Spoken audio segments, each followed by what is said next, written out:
Good afternoon to all. Welcome to Anu Krishna online chemistry classes. And today I will discuss about the laws of chemical combinations. Okay, now. In generally, in our chemistry, majorly we are observed the two types of changes. One is a physical change, another one is a chemical change. During the physical change, the physical state of the substance and then the color of the substance is changed. Physical state of the substance is nothing but the solid form of ice is converted into liquid form of water on heating, and it is example of physical change. And the white color zinc oxide on heating it converted into yellow color zinc oxide, and it is also example of the physical change. Okay, now in both these cases only the physical properties of the substances change. Mass of the reactant, mass of the substances cannot be changed. Okay, now. And before the physical change and after the physical change, the masses of the substances are equal. And while come to the chemical changes, the composition of the substance is changed, color of the substance, energies are releases, and everything will be changed. And physical properties, the chemical properties of initial substances and final substances entirely different. But the mass of the initial substances and mass of the final substances are same, even though the chemical changes occurred. Okay, now this concept was explained by one of the scientists, Antony Lavoisier. Antony Lavoisier. Then the name of that concept is called as law of conservation of mass. Law of conservation of mass. The law of conservation of mass can be explained by Antony Lavoisier. And according to this one, the statement of the law of conservation of mass is during any physical or chemical change, the mass of the reactants is equal to mass of the products. During the physical or chemical changes, the mass of the reactants is equal to mass of the products. Or the matter is neither created nor destroyed during any physical or chemical changes. This is the statement of the law of conservation of mass. And this statement was given by the Lavoisier scientist. Okay, now it is explained by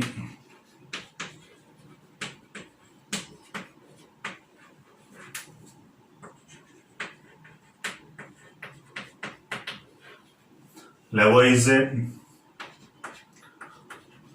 and mass of the reactants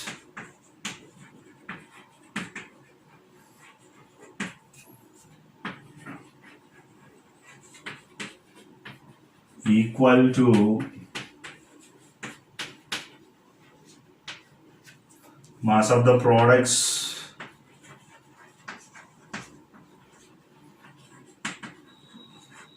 during any physical or chemical change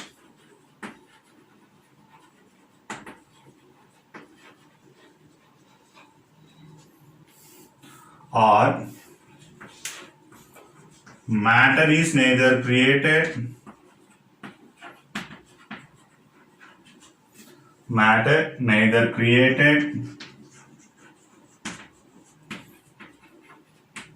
nor destroyed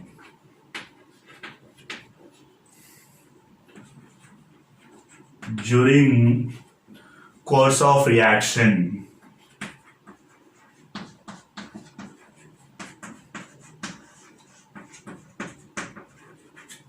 During course of reaction. Example, I will take it. The ice is one of the substance, and the composition of ice is H2O. And the ice is present in the which physical state? Solids. Then the number of hydrogens are 2 hydrogens, number of oxygens are 1. The ice on heating, the symbol of heating we are represented with delta. The on heating, the ice is converted into water. Then the formula of water is H2O. Then the water is present in the liquid state. Here only the physical state of the substance is changed. And before the physical change, how many hydrogens are there? And after the physical change also, same number of hydrogens are present. then number of oxygens also equal before the physical change and after the physical change. And if you take it to one more example, the zinc oxide on heating, again it converted into ZnO. And before physical change, the ZnO is present in white color. After the heating, and it is converted into yellow. How many zinc atoms are present? 1. And how many zinc atoms are present? 1. Number of oxygens also same. Before the physical and after the physical change. Okay now. And the composition also same. The composition also same. That means the mass of the initial substances and the mass of the final substances are equal. Okay now.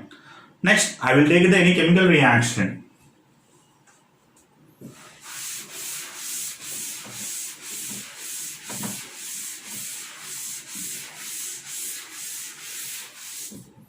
I will take any chemical reaction. CaCO3 gives rise to CaO plus CO2. And here the gram molecular weight of calcium carbonate is 100 grams. And on heating it converted into CaO and CO2. The gram molecular weight of calcium oxide also 56 grams. And what about the gram molecular weight of carbon dioxide? The gram molecular weight of carbon dioxide is 44 grams. Then the total mass of the products is 56 plus 44, then it is 100. The composition is maybe different, but the mass of the products are same. The mass of product after the heating also 100 and before heating also 100. Here one form of matter is converted into another form of matter, then the masses of the reactants are converted into one form to another form. Before heating, completely 100 grams of substance is present, but after the heating, the 100 grams of substance is split into two parts, but final the mass of the products is equal. Okay now. So mass is equal, mass of the reactants is equal to mass of the products. Number of calcium atoms are 1, carbon atom is 1, oxygen atoms are 3. And here also number of calcium atoms are 1, carbon atoms are 1 and oxygen atoms are 3. Matter is neither created nor destroyed. This is also law of conservation of mass statement. And if you take into one more reaction, the H2 plus O2 gives rise to H2O. It can obey the law of conservation of mass or not. Here before 2 grams of hydrogen react with 32 grams of oxygen. Then what is the mass of the water? 18 grams. It cannot obey the law of conservation of mass because before the chemical reaction 32 plus 2, 34 grams of reactants are present. After the chemical reaction 18 grams of substance is present. That means it cannot obey the law of conservation of mass. But any chemical reaction, no atom is created, no atom is destroyed. So compulsory we need to balance the chemical equation. That means it can obey the mass transfer law of conservation of mass. Then here oxygen atoms are 1, here oxygen atoms are 2. So here one of the oxygen is destroyed. That's why to balance the oxygen atom the total compound is multiplied with 2. Now the number of hydrogens are 4, here 2 will be, so it is multiplied with 2. Then here 2 into 2 grams of hydrogen react with 32 grams of oxygen. Finally 2 into 18 grams of water is produced. 4 plus 32, 36. 2 into 18, 36. Any chemical equation must and should it obey the law of conservation of mass. And the law of conservation of mass is applicable to the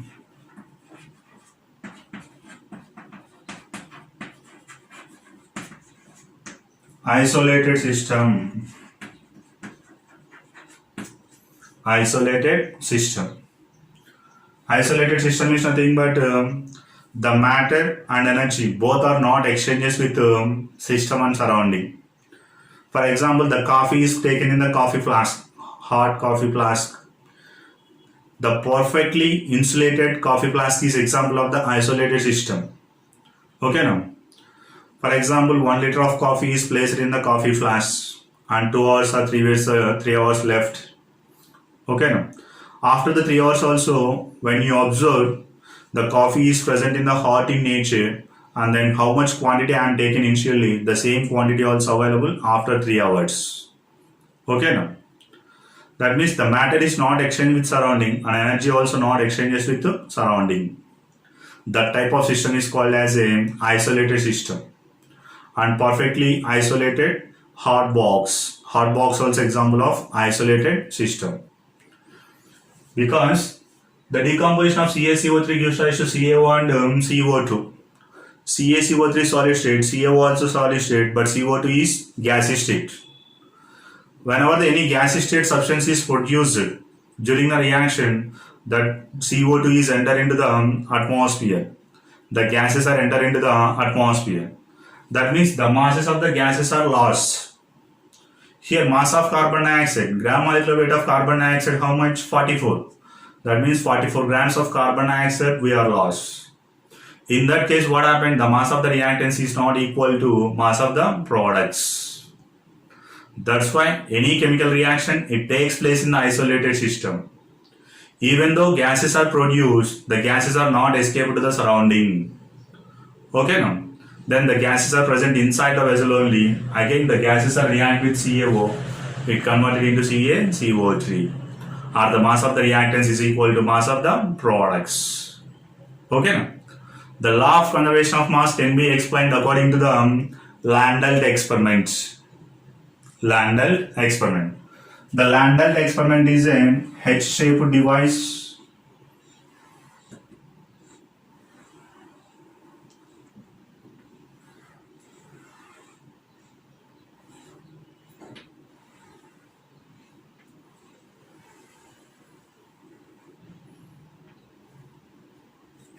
H-shaped device. Landolt experiment.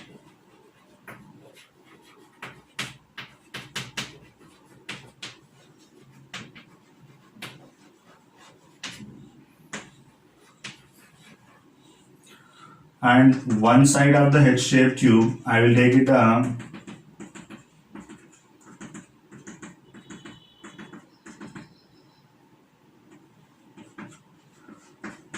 lead nitrate, and another side of the H-shaped device, I will take it the potassium iodide. Potassium iodide. Now, whenever these two solutions are mixed, ఎలా mix అవుతాయి? By shaking the vessel అవ్వచ్చు, లేదంటే by tilting the vessel అవ్వచ్చు. ఈ process apply చేసినప్పుడు lead nitrate and potassium iodide both are reacted to each other. We are getting the lead iodide and then potassium nitrate. Potassium nitrate. ఈ రెండు mix అయిపోయి the reaction is happened or not between these two components. How to identify? Whenever the reaction between these two components, lead nitrate and potassium iodide, the yellow color substance, it is a lead iodide is produced. Lead iodide is produced. Whenever the yellow color precipitate is produced completely in the Landolt device, then the reaction is occurred. And before the mixing of these two solutions, we can calculate the weight of the Landolt device. Then it is a W1, or maybe it is equal to 100 grams. And after the mixing also, we can calculate the weight of the total device after the formation of products. Then the weight of the device is again equal to 100 grams. Because there is no any substance is lost and there is no any substance is added during any chemical reaction. Okay, now that means before the reaction and after the reaction, the mass of the reactants is equal to mass of the products. Then it is only called as a law of conservation of mass.